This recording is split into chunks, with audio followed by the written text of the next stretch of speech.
Pandemics, humanity's greatest threats. So, what are pandemics? Pandemics is the epidemic of an infectious disease that has spread to a very wide area or regions. So today I'll be comparing and contrasting the Spanish flu that occurred in 1918 and the recent COVID-19 virus. Firstly, Spanish flu's mortality rate was 10 to 20%, and it caused about 17 to 50 million deaths. COVID-19's mortality rate differs according to 8 different age groups and high risk individuals that have chronic diseases and weak immune systems. And the mortality rate ranges from 0.2% to about 22%. And so far, the approximate deaths it has caused is 50,000. So the high risk age group of Spanish flu is young adults, and um, those of COVID 19 are old people and high risk individuals that have weak immune systems, respiratory systems, digestive systems, and chronic diseases such as asthma, diabetes, and cardiovascular diseases. So, what is the difference in the number of deaths? Ultimately, the number of deaths in the Spanish flu is higher than the estimate of COVID 19. This is because there are more people in the high risk age groups of the Spanish flu than those of COVID 19. There are more high risk individuals of Spanish flu, which are young adults, while the core high risk individuals of the COVID 19 are less, which are old people and people with chronic diseases and weak immune systems. Since the number of elderly and chronic disease patients is less than the number of young adults, the death rate of Spanish flu will naturally be greater than the death rate of COVID 19. So, how are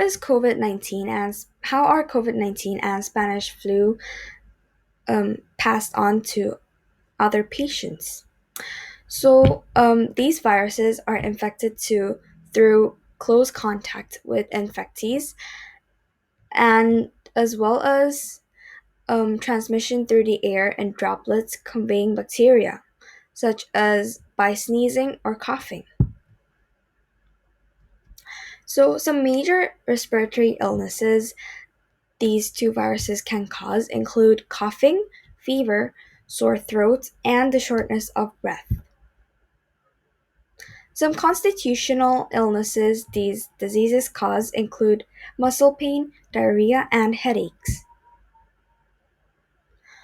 So, the structure of the Spanish flu 1918 virus and the coronavirus are quite similar if we only look into the vague structure.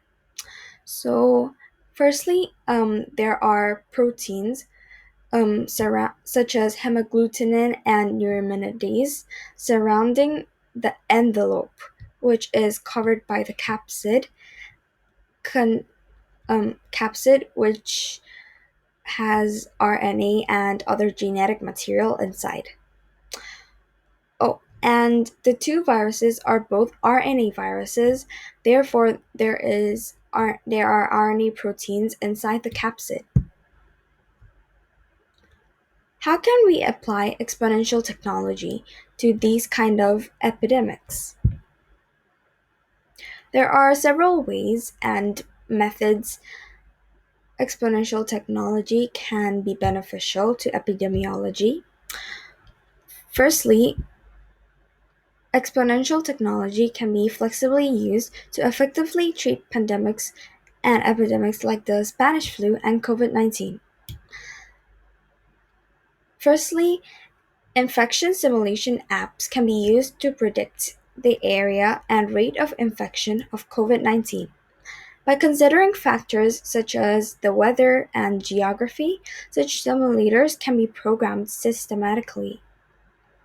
Second, health advice apps can be used to identify new cases and complications.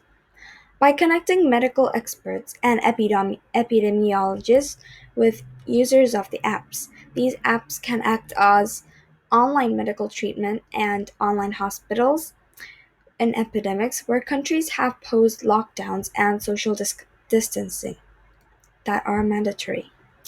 New cases and complications can be identified as users report their symptoms and conditions. Furthermore, by making these apps as mandatory and basic in every electronic device, the usage and participation rates can be increased ultimately. The next application of exponential technology is drone delivery. As drones deliver medical tools and medication to homes, people can achieve social distancing by minimizing their trips outside. Furthermore, they can also apply and supply amenities and necessities such as food, groceries, clothing, and educational materials when needed as well. By se- um, Finally, automated medical care can be provided to increase the efficiency and accuracy of medical service provided to COVID-19 patients. Furthermore, by replacing medical teams treating patients, these technology can decrease the risk of medical teams being infected. Not only automated medical care considers the treatment quality of patients, but it also improves the health guarantee of medics.